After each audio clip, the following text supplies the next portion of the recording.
상하이의 화려한 스카이라인을 본 적이 있으십니까? 구름을 뚫고 솟아오른 거대한 마천루들은 마치 현대 중국의 끝없는 욕망과 성취를 과시하는 거대한 기념비처럼 보입니다. 밤이 되면 붉은색과 황금색 네온 사인이 황푸강 수면 위로 쏟아져 내리며 세계에서 가장 역동적인 경제 대국의 심장부가 뿜어내는 에너지를 증명합니다. 이곳은 인류 역사상 유례없는 속도로 가난을 극복하고 초강대국의 반열에 오른 기적의 땅입니다. 하지만 그 찬란한 빛이 닿지 않는 마천루의 가장 깊은 그늘 아래 화려한 경제 지표로는 결코 설명될 수 없는 전혀 다른 중국의 얼굴을 마주하게 됩니다. 새벽 안개가 채 걷히기도 전인 이른 아침. 거리에는 낡고 허름한 유니폼을 입고 청소 빗자루를 쥐거나 자기 몸무게보다 무거운 폐지 수레를 끄는 노인들이 있습니다. 이들은 이른이 훌쩍 넘은 나이에도 불구하고 구분등을 이끌고 매일 하루하루의 생존을 위한 가혹한 노동에 나섭니다. 빌딩 숲의 화려함이 짙어질수록 그 밑바닥을 기어다니는 노인들의 그림자는 더욱 길고 어둡게 드리워집니다. 어쩌면 여러분은 노인들이 일하는 모습은 한국이나 다른 아시아 국가에서도 흔히 볼 수 있는 풍경이라고 생각하실지도 모릅니다. 단지 근면함을 미덕으로 삼았던 세대의 습관이거나 용돈을 벌기 위한 소일거리일 뿐이라고 가볍게 넘길 수도 있겠죠. 하지만 지금 중국 전역의 대도시에서 목격되는 이 거대한 노년층의 노동 행렬은 단순한 근면함의 결과가 아닙니다. 이들의 거친 손과 지친 어깨는 거대한 국가의 구조적인 붕괴를 알리는 가장 강력하고도 슬픈 경고음입니다. 이들은 젊은 시절 덩샤오핑의 개혁개방 구호 아래 세계의 공장이라 불리는 거대한 기계를 돌렸던 바로 그 주역들입니다. 맨손으로 벽돌을 나르고 밤낮 없이 유독 가스를 마시며 재봉틀을 돌리며 오늘날 중국의 어마어마한 국부를 쌓아 올렸던 세대입니다. 그렇다면 그들이 평생을 바쳐 만들어낸 그 거대한 부는 도대체 어디로 증발해버린 것일까요? 왜 이들은 생에 가장 편안하게 쉬어야 할 황혼기에 다시 차가운 거리로 내몰려 푼돈을 벌기 위해 필사적인 사투를 벌여야만 하는 것일까요? 최근 몇 년 사이 중국 소셜미디어나 뉴스 이면에서는 나이를 속이고 아파트 경비원이나 건설 현장 일용직으로 취업하려는 노인들의 이야기가 끊임없이 흘러나오고 있습니다. 머리를 검게 염색하고 가짜 신분증을 만들어 나이를 지워가면서까지 이들이 위험한 일터로 나가야만 하는 이유는 명확하고도 비극적입니다. 생존을 지탱해줄 최소한의 안전망이 완전히 찢겨나갔기 때문입니다. 흔히 우리는 중국을 위협하는 가장 큰 위험 요소로 미국의 가혹한 반도체 제재나 첨단 기술 통제 혹은 무역 관세를 떠올립니다. 국제 정치의 거대한 체스판 위에서 벌어지는 강대국 간의 냉혹한 패권 전쟁이 중국의 목을 조르고 있다고 분석하죠. 그러나 정작 중국 공산당 최고 수뇌부와 수억 명의 평범한 가정을 진짜 공포로 몰아넣고 있는 시한폭탄은 태평양 건너편 워싱턴에 있는 것이 아니라 바로 그들의 안방 한가운데 놓여 있습니다. 그것은 총성이나 폭음 하나 없이 아주 느리고 조용하게, 그러나 그 어떤 무기보다 파괴적으로 국가의 근간을 허물어뜨리고 있는 인구 구조의 파멸입니다. 국가는 한 세대의 피와 땀 그리고 청춘을 쥐어짜내어 주요 강대국의 지위에 올랐지만 정작 그 세대가 늙고 병들자 그들을 부양할 능력을 완벽하게 상실해버렸습니다. 화려한 경제성장의 장막 뒤에서 수십 년 동안 통자오던 치명적인 모순이 마침내 통제불능의 상태로 터져나오기 시작한 것입니다. 평생을 일하며 믿었던 국가의 연금 시스템은 지방정부의 부채와 함께 텅 비어가고 있으며 전통적으로 노후의 유일한 희망이자 보험이었던 자식들마저 심각한 경제 불안과 청년 실업 속에서 스스로의 삶조차 지탱하지 못한 채 무너져 내리고 있습니다. 위로는 기댈 곳이 없고 아래로는 손을 뻗을 곳이 없는 완벽하고도 잔인한 고립. 이것이 바로 지금 중국의 노인들이 직면한 끔찍한 현실이자 중국이라는 거대한 제국이 숨기고 싶어하는 가장 아픈 민낯입니다. 하지만 중국의 경제 기적을 만들어낸 이 위대한 세대가 왜 가장 약해진 순간에 이토록 철저하게 버림받게 되었는지를 온전히 이해하기 위해서는 우리는 겉으로 드러난 현상을 넘어 그 뿌리로 시간을 거슬러 올라가야 합니다. 지금으로부터 40여 년 전, 베이징의 지도부가 밀실에서 서명했던 하나의 중대한 결정. 당시에는 폭발하는 인구를 억제하고 국가를 가난에서 구원할 유일하고도 완벽한 해결책이라 굳게 믿었지만, 결국 중국이라는 민족의 운명을 영원히 그리고 아주 기형적인 형태로 바꿔놓은 그 치명적인 서류, 한 장의 역사로 말입니다. 1980년 무렵 베이징의 심장부인 중난하이에서 중국 공산당 수뇌부는 국가의 운명을 결정지을 매우 차갑고도 단호한 결단을 내립니다. 당시 중국은 가난했고 먹여 살려야 할 입은 너무나도 많았습니다. 경제 성장의 발목을 잡는 거대한 인구 증가를 억제하기 위해 국가는 인간의 가장 자연스러운 본성인 출산에 개입하기 시작했습니다. 이른바 한 자녀 정책의 서막이었습니다. 이는 단순한 산하 제한이 아니라 수억 명의 삶과 생물학적 구조를 국가의 권력으로 철저하게 통제하려는 역사상 가장 거대한 사회공학적 실험이었습니다.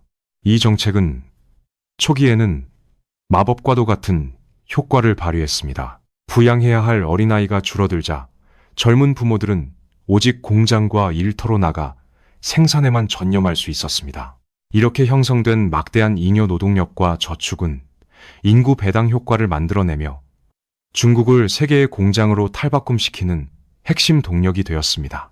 우리는 종종 중국의 눈부신 경제 성장을 덩샤오핑의 탁월한 시장 개방 전략 덕분이라고만 기억하지만, 그 이면에는 수천만 명의 태어나지 못한 아이들의 희생과 한 자녀만을 키우며 모든 에너지를 노동에 쏟아부은 부모 세대의 피땀이 서려 있었습니다. 그러나 역사는 언제나 냉혹한 청구서를 내밉니다. 한 자녀 정책은 중국을 지독한 가난에서 구출해낸 마법의 지팡이처럼 보였지만, 사실 그것은 미래 세대의 생존과 국가의 안전망을 담보로 현재의 부를 무리하게 대출받은 잔인한 가불에 불과했습니다. 40년이라는 시간이 흐른 지금, 그 거대한 대출의 만기일이 도래했습니다. 1980년대와 90년대에 태어나 소황제라 불리며 온 가족의 사랑과 기대를 독차지했던 그 외동딸과 외아들들은 이제 30대에서 40대의 성인이 되었습니다. 그리고 그들이 험난한 사회의 중심이 되어 고개를 들어 위를 바라보았을 때, 그곳에는 인류 역사상 그 어떤 세대도 마주한 적 없는 끔찍하고 기형적인 인구 피라미드가 우뚝 솟아 있었습니다. 바로 4-2-1 구조라는 이름의 지독한 저주입니다. 양가 조부모 4명, 부모 2명, 그리고 그 아래에 놓인 단 한 명의 자녀. 이것이 지금 중국 사회를 짓누르고 있는 가장 보편적이고 치명적인 가족의 형태입니다. 과거에는 여러 형제자매가 십시일반으로 부모의 늙어감을 보살피고 병원비를 나누어 부담했습니다. 하지만 이제는 단 한 명의 청년이 6명의 늙고 병들어가는 가족을 온전히 책임져야 하는 숨막히는 압박 속에 덩그러니 놓이게 된 것입니다. 아무리 뛰어난 능력을 가지고 대도시에 직장을 구한 청년이라 할지라도 혼자서 2명의 부모와 4명의 조부모의 치솟는 의료비, 생활비, 그리고 기약 없는 노후 자금을 모두 감당하는 것은 수학적으로 불가능에 가깝습니다. 만약 부모 중 한 명이라도 중병에 걸려 쓰러진다면 그 청년의 삶과 가정 경제는 그 즉시 회복 불능의 파산 상태로 빠져들게 됩니다. 이것은 단순히 개인의 무능력이나 불효의 문제가 아닙니다. 국가가 강제로 설계한 기형적인 인구 구조가 한 개인의 어깨 위에 도저히 감당할 수 없는 무게의 바위를 올려놓은 것입니다. 국가의 부를 빠르게 쌓아 올리기 위해 개인의 번식을 통제했던 그 차가운 수치적 계산이 이제는 역으로 국가의 미래를 짓누르고 사회 전체의 활력을 앗아가는 가장 무서운 형벌이 되어 돌아왔습니다. 그렇다면 여기서 한 가지 깊은 의문이 생길 수밖에 없습니다. 이토록 기형적이고 위태로운 가족 구조가 형성되었음에도 불구하고 어떻게 중국 사회는 지난 수십 년 동안 무너지지 않고 버틸 수 있었던 것일까요?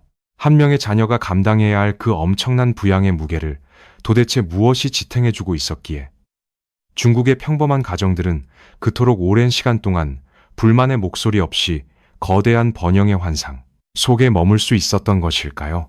그것은 바로 이 모든 구조적 고통과 붕괴의 공포를 감쪽같이 마비시켜버린 거대한 마취제가 사회 전체에 짙게 깔려 있었기 때문입니다.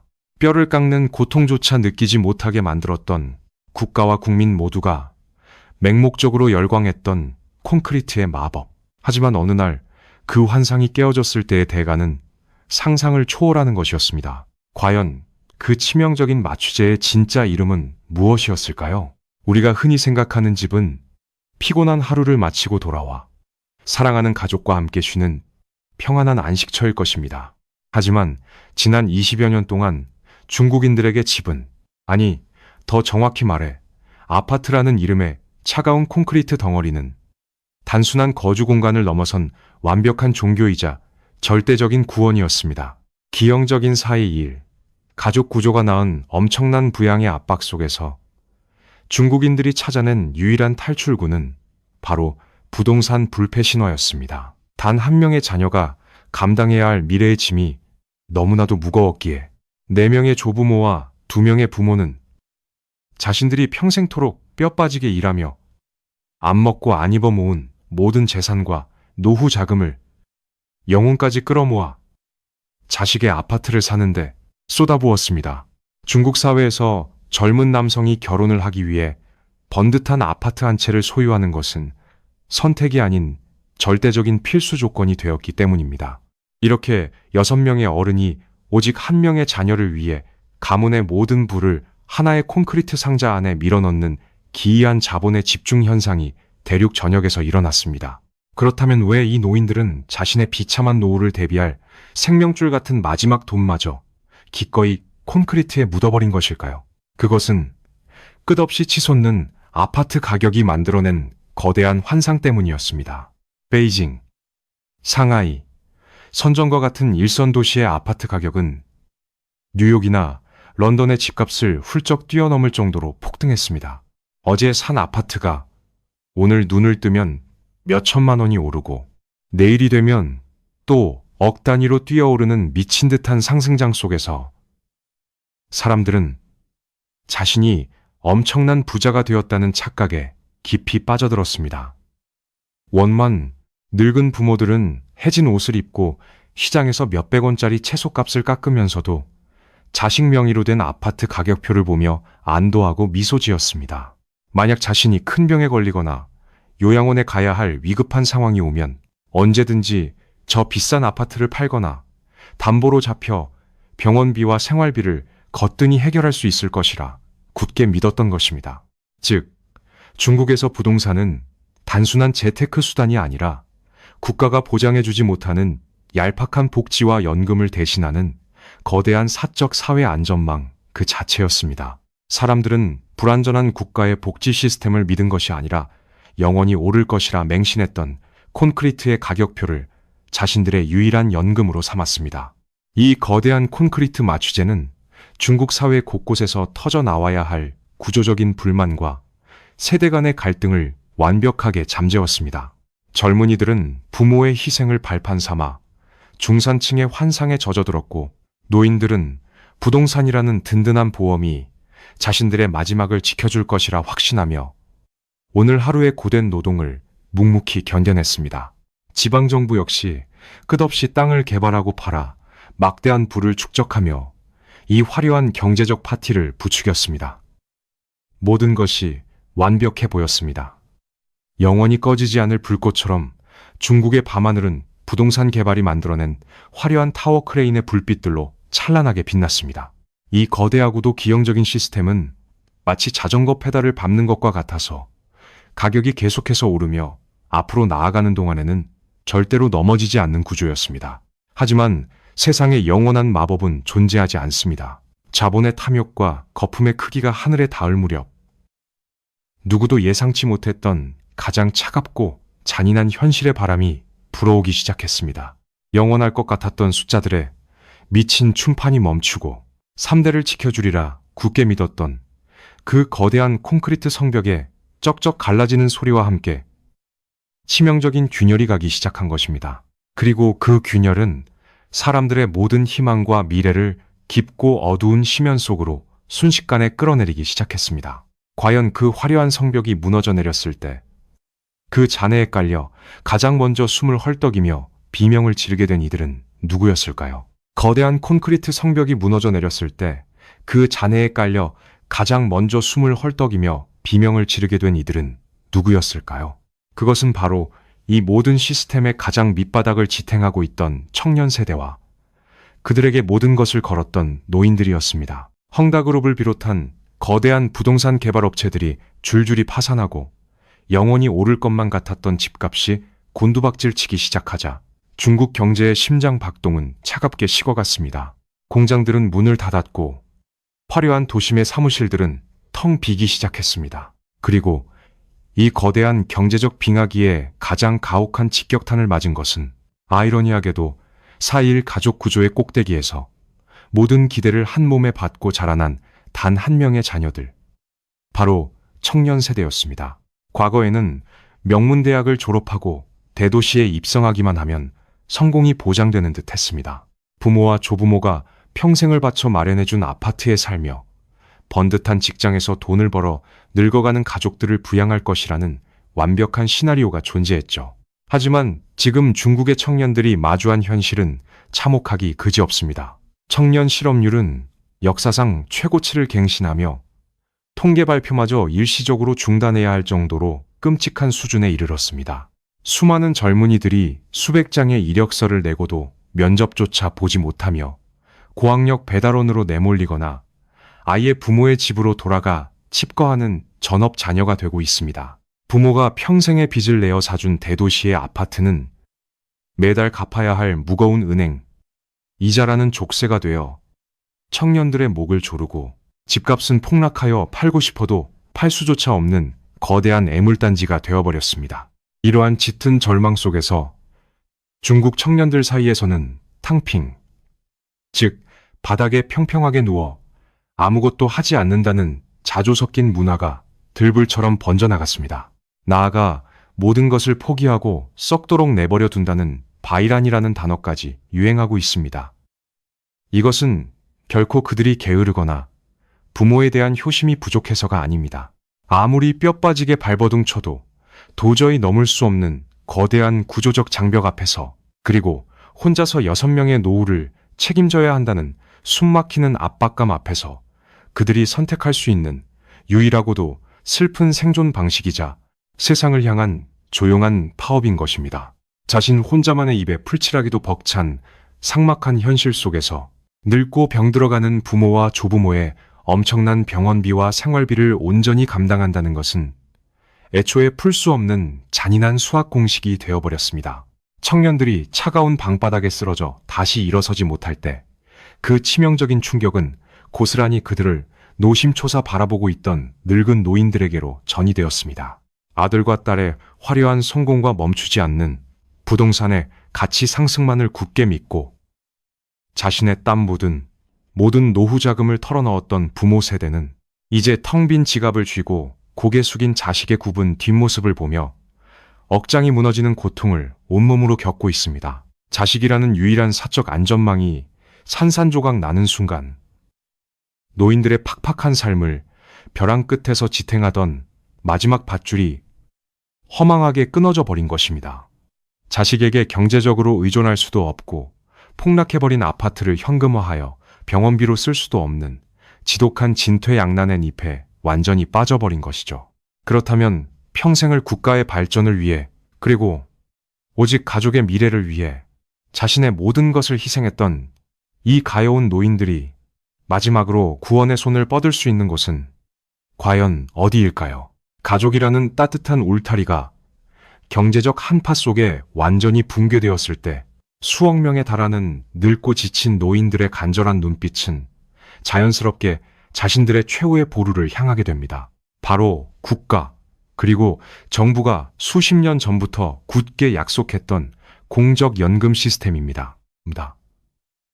젊은 시절 자신들의 청춘과 피땀 어린 노동을 헐값에 바치는 대신 국가가 늙은 자신들의 노후를 안전하게 책임져 줄 것이라는 그 오래되고 굳건한 사회적 계약 말입니다.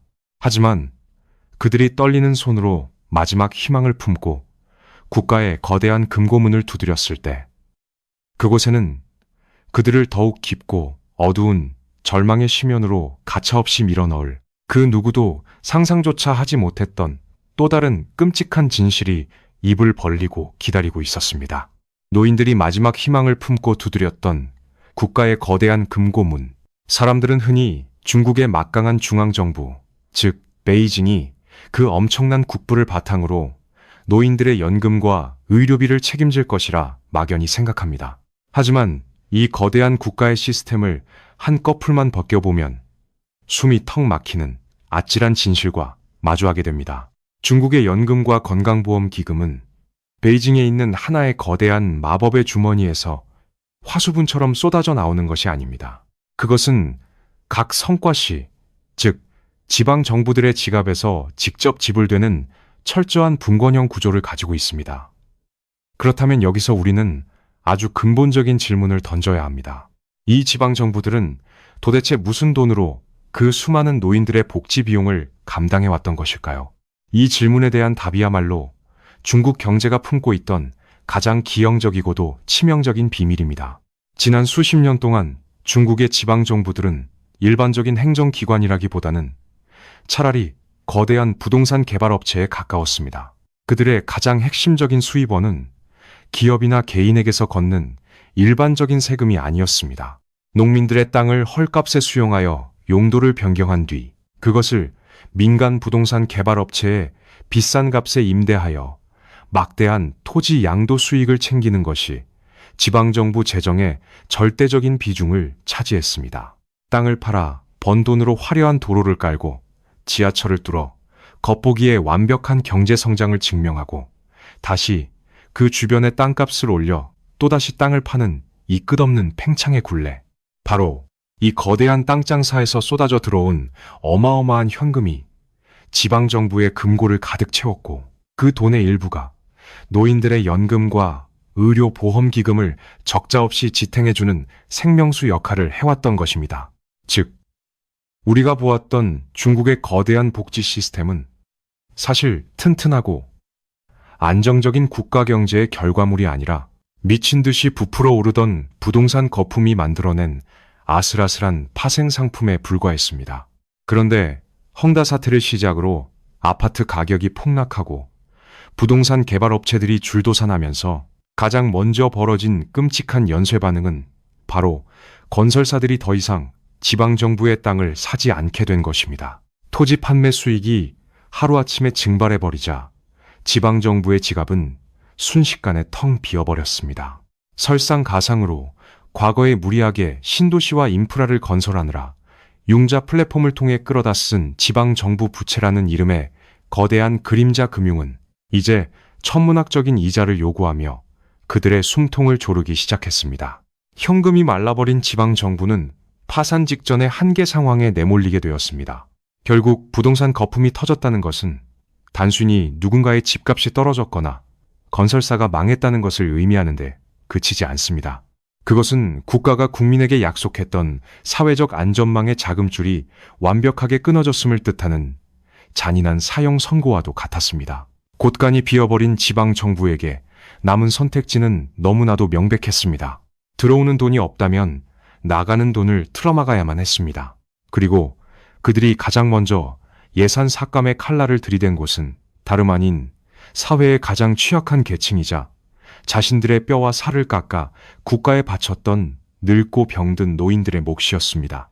단지 파이를 나누어 가질 돈이 부족해졌다는 차가운 수학적 계산 아래 노인들의 생존권이 무참히 잘려나가는 무자비한 결정들이 지방정부 곳곳에서 일방적으로 통보되기 시작했습니다. 이것은 단순한 복지 혜택의 축소가 아니었습니다. 국가가 위기에 처했을 때 가장 힘없고 늙은 자신들을 제일 먼저 버릴 수 있다는 뼈저린 배신감이었습니다.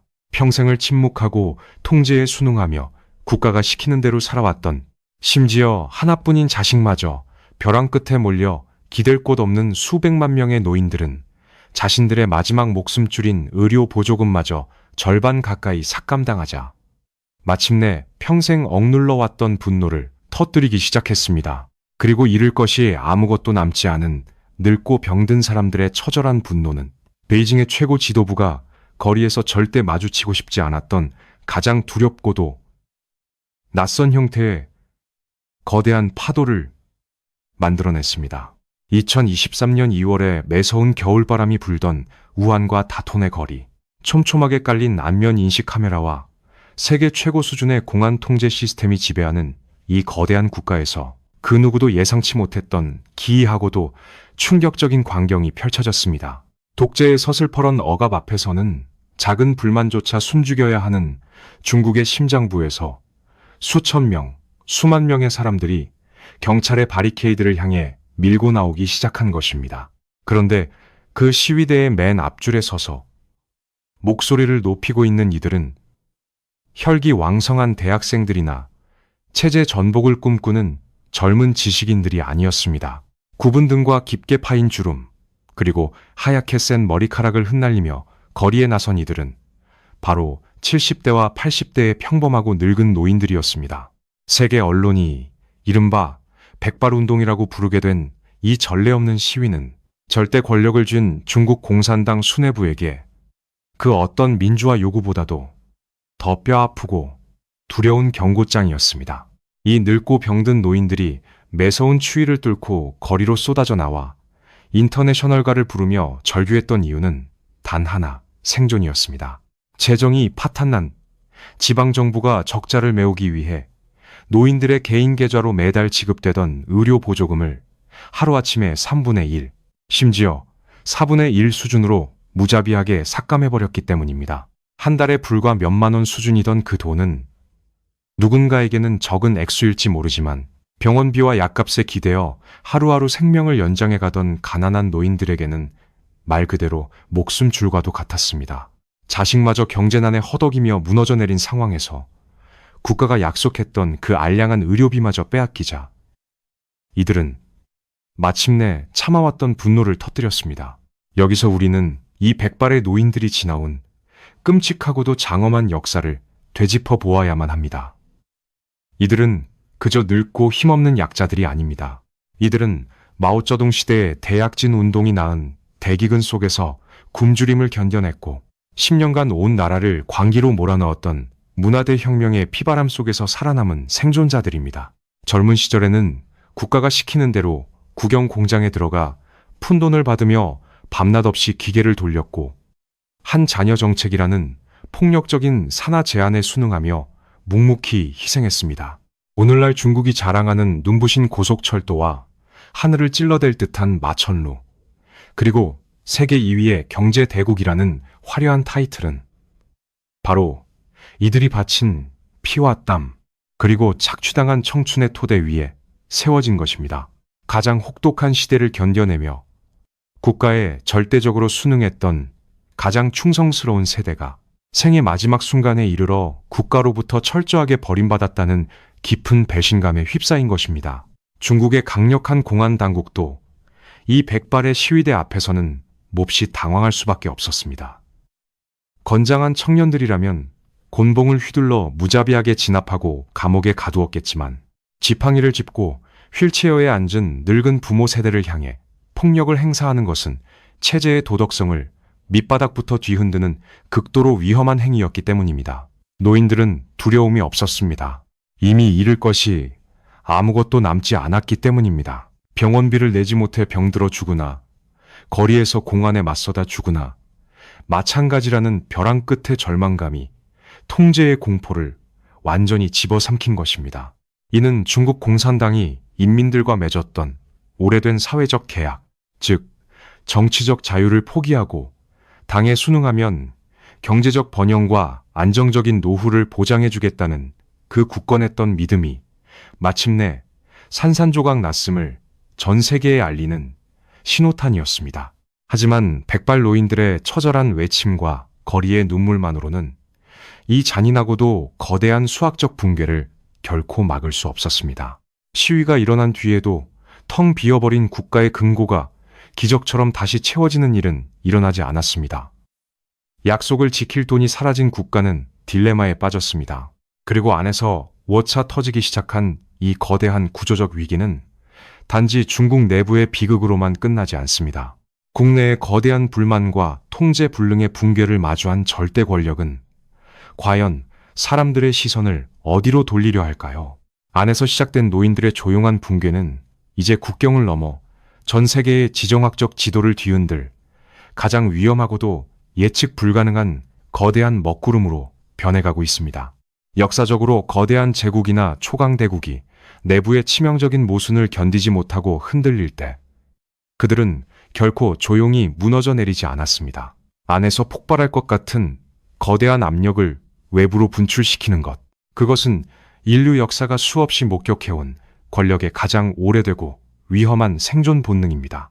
백발 노인들의 시위와 청년들의 절망이라는 돈으로는 더 이상 덮을 수 없는 거대한 내부의 균열을 마주한 베이징의 수뇌부 역시 이 역사적인 법칙에서 결코 자유로울 수 없습니다. 경제가 매년 두 자릿수로 성장하며 모두가 부자가 될 수 있다는 희망에 부풀어 있던 시절, 중국 공산당의 권력을 지탱하는 가장 강력한 무기는 바로 지갑을 채워주는 경제적 성과 그 자체였습니다. 사람들은 내일이 오늘보다 나아질 것이라는 확신 속에서 체제의 통제를 기꺼이 받아들였습니다. 하지만 부동산 거품이 터지고 인구 구조의 저주가 시작되며 그 굳건했던 경제적 성과라는 명분이 무너져 내린 지금, 그들은 인민들을 하나로 묶어둘 완전히 새로운 마취제가 필요해졌습니다. 그것이 바로 통제불능의 내부 위기를 외부의 적으로 돌리는 거대하고 맹목적인 민족주의의 불길입니다. 우리는 흔히 중국이 군사력을 키우고 패권 경쟁을 벌이는 이유가 단순히 세계 재패라는 팽창주의적 야욕 때문이라고 생각합니다. 하지만 지정학적 관점에서 그 이면을 깊숙이 들여다보면 이는 철저하게 붕괴해가는 내부의 결속력을 다지기 위한 필사적인 몸부림에 가깝습니다. 경제적 부가 더 이상 인민들을 만족시키지 못할 때 국가는 애국심이라는 이름의 깃발을 더욱 높이 치켜들 수밖에 없습니다. 대만을 향한 군사적 압박이 날이 갈수록 거칠어지고 남중국해에서 주변국들과의 마찰을 서슴지 않으며 서방 세계를 향해 이른바 전랑 외교라 불리는 공격적인 태도를 쏟아내는 것은 결코 우연이 아닙니다. 내부의 분노와 허탈감을 외부의 거대한 적을 향한 적개심으로 치환함으로써 지금 겪고 있는 모든 고통이 외세의 압박 때문이라고 믿게 만드는 고도의 정치적 계산이 깔려 있는 것입니다. 여기서 우리는 지정학을 바라보는 관점에 거대한 전환을 맞이하게 됩니다. 지난 수십 년 동안 전 세계를 긴장하게 했던 것은 끝없이 성장하며 모든 것을 집어삼킬 것만 같았던 강력하고 부유한 중국이었습니다. 하지만 국제 정치학자들과 전략가들이 지금 밀실에서 진짜로 두려워하고 있는 것은 완전히 다릅니다. 그것은 바로 내부에서부터 서서히 늙고 병들어가는 성장의 정점을 찍고 내리막길을 걷기 시작한 초조한 중국입니다. 한창 힘이 넘치며 내일의 성장을 확신하는 국가는 굳이 오늘 무리한 충돌이나 극단적인 도박을 벌이지 않습니다. 시간이 자신들의 편이라고 굳게 믿기 때문입니다. 하지만 인구는 무서운 속도로 늙어가고 경제 엔진은 차갑게 식어가며 자신들에게 허락된 황금기가 얼마 남지 않았다는 치명적인 시간의 압박을 느끼는 국가는 완전히 다른 존재로 돌변할 수 있습니다. 구석에 몰린 거인이 자신의 힘이 완전히 빠지기 전에 마지막으로 판을 뒤엎으려 할 때 세계는 그 어떤 때보다 치명적이고 예측 불가능한 변수에 노출되는 것입니다. 이처럼 중국의 늙어감은 단순한 연금 고갈이나 노인 빈곤의 문제를 넘어 한반도를 비롯한 동아시아의 안보, 나아가 전 세계의 평화와 직결되는 거대한 지정학적 리스크가 되었습니다. 경제적 침체와 인구 구조의 붕괴, 그리고 그로 인해 촉발될 수 있는 맹목적인 민족주의의 폭발, 이 모든 것이 한데 엉켜 언제 터질지 모르는 구조적 위기를 만들어내고 있습니다. 40년 전 산하 제한 정책을 결정하며 인간의 섭리를 통제할 수 있다고 믿었던 권력의 오만함은 이제 그 늙어버린 세대의 거대한 비용 청구서가 되어 돌아왔습니다. 안에서는 노인들이 무너져 내리고 밖으로는 전 세계와의 긴장이 최고조에 달한 이 숨막히는 진퇴양난의 상황 앞에서 베이징의 최고 지도부는 아마도 건국 이래 가장 혹독하고 어려운 시험대에 직면하게 되었습니다. 베이징의 수뇌부가 마주한 이 거대한 인구 구조의 시한폭탄 앞에서 절대 권력은 결코 가만히 앉아 파멸을 기다리지 않습니다. 그들은 국가의 붕괴를 막기 위해 자신들이 동원할 수 있는 모든 정치적, 행정적 수단을 총동원하며 거대한 체스판의 말들을 필사적으로 움직이고 있습니다. 가장 먼저 꺼내든 카드는 바로 은퇴 연령의 연장이었습니다.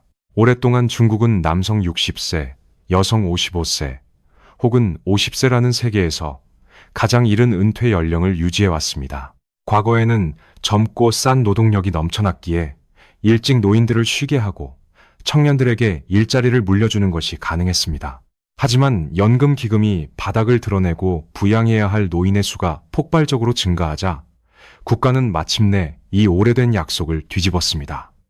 늙어가는 사람들을 다시 가혹한 노동 현장으로 밀어넣음으로써 연금 지급 시기를 늦추고 턱없이 부족해진 청년들의 빈자리를 채우려는 고육지책이었습니다.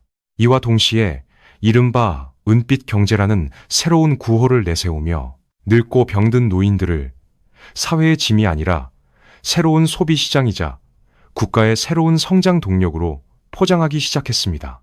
실버 산업을 육성하고 노인들의 소비를 촉진하여 멈춰가는 경제의 톱니바퀴를 다시 굴려보겠다는 원대한 계획이 매일같이 관영 매체의 헤드라인을 장식하며 쏟아져 나오고 있습니다. 하지만 이 모든 화려한 정책과 희망찬 구호의 이면에는 국가가 절대로 대중에게 보여주고 싶지 않은 차갑고 어두운 통제의 그림자가 아주 짙게 깔려 있습니다. 체제의 안정을 최우선으로 여기는 중국 공산당에게 가장 두려운 것은 가난 그 자체가 아니라 가난이 만들어내는 분노와 절망의 전염병입니다. 그래서 그들은 세계 최고 수준의 막강한 검열 시스템을 가동하여 인터넷과 소셜미디어에 퍼져나가는 비관적인 목소리들을 철저하게 지워나가기 시작했습니다. 청년들의 깊은 좌절을 상징하는 탕핑이나 바이란 같은 단어들은 교묘하게 검색어에서 차단되었고 폐지를 줍거나 새벽 인력 시장을 서성이는 노인들의 비참한 현실을 담은 영상들은 올라오는 즉시 소리 소문 없이 삭제되고 있습니다. 경제 지표가 악화될 때마다 청년 실업률 통계 발표를 돌연 중단하거나 자신들에게 유리한 수치만을 선별하여 조작함으로써 국가는 마치 아무런 문제도 없는 것처럼 완벽한 통제력을 과시하려 합니다. 텅 빈 지방정부의 금고를 억지로 숨기고 분노한 백발 노인들의 시위를 무력화하며 남은 시간 동안 어떻게든 경제의 불씨를 다시 살려내겠다는 처절하고도 아슬아슬한 시간 벌기 작전이 국가 차원에서 진행되고 있는 것입니다. 그러나 바로 이 지점에서 우리는 권력의 본질에 대한 매우 근본적이고도 철학적인 깨달음을 마주하게 됩니다. 역사상 유례없는 막강한 권력과 최첨단 감시 체계를 갖춘 중국 공산당은 거대한 만리장성을 쌓고 며칠 만에 거대한 병원을 지어내며 우주정거장을 쏘아 올리고 14억 인구의 일거수일투족을 통제할 수는 있습니다. 그들은 법을 바꾸고 제도를 뜯어고칠 수 있는 무소불위의 신적인 권력을 가졌다고 스스로 믿어왔습니다. 하지만 그 어떤 절대 권력도 인간이 하루하루 늙어간다는 생물학의 섭리를 막을 수는 없으며 단 한 명의 청년이 6명의 노인을 온전히 부양할 수 없다는 아주 차갑고도 명백한 수학의 법칙을 뒤집을 수는 없습니다. 베이징의 밀실에서 쏟아져 나오는 모든 정책과 처방전은 사실 근본적인 치료제가 아니라 거세게 밀려오는 쓰나미를 낡은 모래주머니로 막아보려는 절망적인 몸부림에 불과합니다. 단지 국가의 붕괴 속도를 아주 조금 늦추는 강력한 마약성 진통제일 뿐입니다. 정책의 이름표를 화려하게 바꾸고 통계청의 숫자를 가린다고 해서 닳아버린 관절을 부여잡고 내일 당장 먹을 약값이 없는 수억 명의 노인들이 기적처럼 젊어지거나 그들의 텅 빈 주머니에 돈이 솟아나는 것은 결코 아니기 때문입니다. 결국 국가는 대자연의 섭리와 숫자의 진리 앞에서 자신들의 절대적인 통제력이 얼마나 한없이 무력한 것인지를 뼈저리게 깨닫고 있습니다. 모든 권력의 도구가 극한까지 동원되었을 때 우리는 그 거대한 기계 속에 갇힌 작고 평범한 개인들을 다시 돌아보아야만 합니다. 과연 그들의 미래는 어떻게 될까요? 수천 년의 긴 역사 동안 동아시아 문명을 지탱해온 가장 강력하고도 절대적인 정신적 기둥은 바로 효라는 이름의 숭고한 도덕관념이었습니다. 늙고 병든 부모를 자식이 봉양하는 것은 단순한 가족의 의무를 넘어 인간이 하늘의 이치를 따르는 가장 기본적인 도리이자 사회를 유지하는 단단한 접착제였습니다. 특히 중국에서 늙었을 때를 대비해 아이를 기른다는 오랜 속담은 단순한 옛말이 아니라 국가의 복지가 닿지 않는 거대한 대륙에서 수많은 평범한 사람들이 생존을 위해 선택한 유일하고도 확실한 생명보험이었습니다. 부모는 자신의 뼈를 깎아 자식을 키우고 자식은 자라나 부모의 마지막을 따뜻하게 지켜준다는 이 아름답고도 당연한 세대 간의 약속. 그것은 국가라는 거대한 기계가 아무리 잔인하게 사람들을 짓밟고 지나가도 결코 끊어지지 않을 것이라 믿었던 최후의 안전망이었습니다. 하지만 오늘날 현대 중국의 차가운 자본주의와 잔인한 생존 경쟁 앞에서는 그 수천 년의 철통 같았던 도덕적 기반마저 모래성처럼 허망하게 무너져 내리고 있습니다. 지금 중국의 청년들이 부모를 외면하는 것은 결코 그들이 서구의 개인주의에 물들었거나 천성이 이기적이기 때문이 아닙니다. 앞서 말씀드린 기형적인 이일가족 구조와 숨막히는 경제적 불황 속에서 효라는 전통적인 미덕은 이제 평범한 청년들이 도저히 감당할 수 없는 잔인한 형벌이자 감당 불가능한 사치제가 되어버렸기 때문입니다. 자신 하나 건사하기 힘든 무한 경쟁의 습박기 속에서 부모의 늘어가는 병원비와 조부모의 요양원비를 대기 위해 청년들은 자신의 청춘과 미래를 완전히 갈아 넣어야만 합니다. 결국 효도를 다하려는 갸륵한 마음은 끔찍한 가난이라는 현실의 벽에 부딪혀 산산조각 나고 부모를 향한 사랑은 지독한 죄책감과 무기력증으로 변질되어 버렸습니다. 이러한 세대 간의 단절은 디지털 시대로 접어들며 노인들을 더욱 비참하고 완벽한 고립 속으로 몰아넣고 있습니다. 스마트폰 하나면 모든 것이 해결되는 최첨단 사회에서 화면을 터치할 줄 모르고 모바일 결제에 서툰 노인들은 마치 시대의 이방인처럼 투명 인간 취급을 받습니다. 자식들은 대도시의 좁은 방 한 칸에서 야근에 시달리며 부모에게 안부 전화 한 통 걸 여유조차 잃어버렸고 시골의 텅 빈 집이나 도시의 낡은 아파트에 홀로 남겨진 노인들은 차가운 텔레비전 화면만 바라보며 지독한 외로움 속에서 서서히 생애 불씨를 꺼뜨리고 있습니다. 한때 밥은 먹었냐는 따뜻한 인사가 가장 중요했던 사회는 이제 서로의 안부를 묻는 것조차 거대한 짐이 되어버린 삭막한 단절의 사회로 전락해버린 것입니다. 이곳에서 우리가 마주하는 가장 뼈아픈 진실, 즉 인식의 거대한 전환은 바로 이것입니다. 지금 중국에서 부서지고 있는 것은 단순히 국가의 연금기금이나 텅 빈 지방정부의 금고가 아닙니다. 그것은 수천 년 동안 동아시아인의 영혼을 지탱해온 도덕의 근간이자 세대와 세대를 이어주던 끈끈한 믿음의 완전한 파괴입니다. 부모가 자식을 믿지 못하고 자식이 부모의 무게에 짓눌려 도망치는 사회. 국가는 자본의 논리로 가족을 해체시켰고 거대한 소비주의는 전통의 가치를 쓰레기통에 처박아 버렸습니다. 이것은 어쩌면 경제 성장률이 0%로 떨어지는 것보다 훨씬 더 끔찍하고 회복 불가능한 문명적 재앙일지도 모릅니다. 그리고 이 슬픈 가족의 해체는 비단 바다 건너 중국만의 이야기가 아닙니다. 초고령화와 청년들의 절망이라는 똑같은 늪에 빠져 허우적거리는 우리 한국 사회의 가슴 아픈 거울이자 피할 수 없는 우리의 서늘한 미래이기도 합니다. 가족이라는 마지막 성벽이 무너져 내린 폐허 위에서 노인들의 소리 없는 눈물만이 마르고 있습니다. 이 조용한 붕괴는 거대한 폭발음을 내지 않습니다. 그것은 그저 한 제국 위에 서서히 황혼이 내려앉는 것과 같습니다. 다시 처음 우리가 마주했던 상하이의 밤거리로 돌아가 보겠습니다.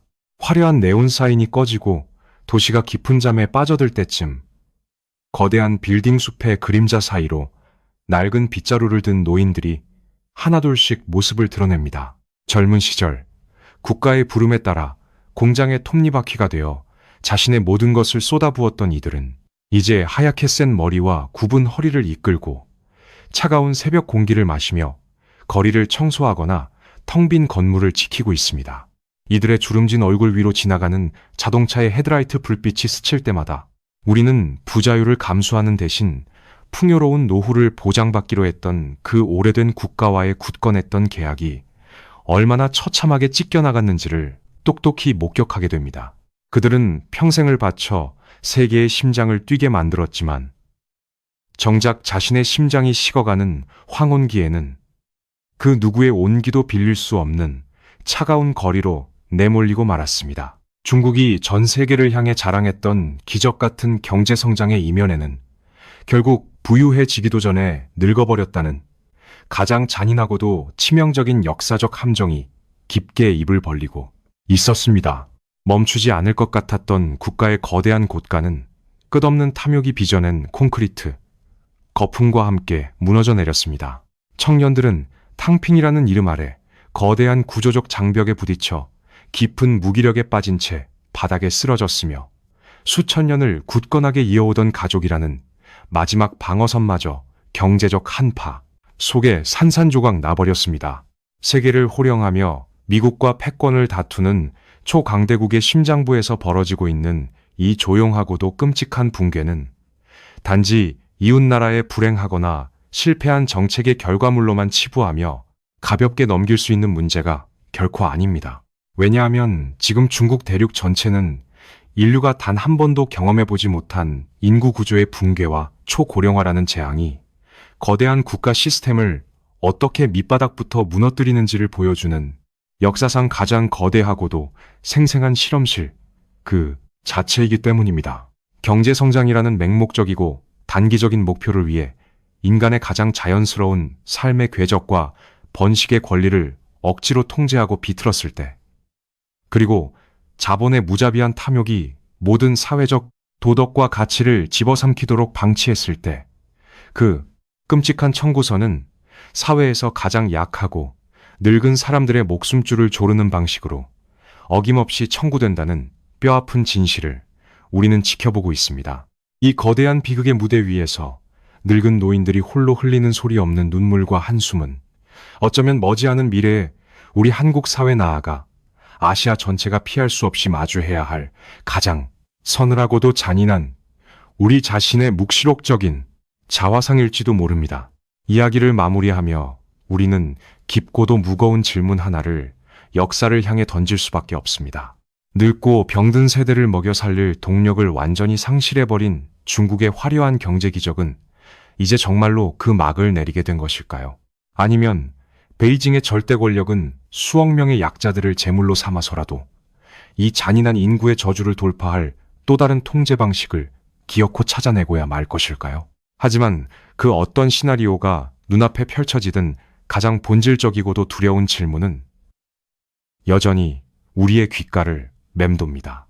만약 세계를 제패하겠다는 원대한 꿈을 가진 거대한 초강대국조차 자신을 위해 평생을 바쳐 뼈와 살을 깎아낸 사람들의 마지막을 지켜주지 못하고 철저히 버린다면 도대체 이 삭막하고 무너져 내리는 세상 속에서 아무런 보호막 없이 다음 세대를 기다리고 있는 우리의 미래는 과연 어떤 모습일까요?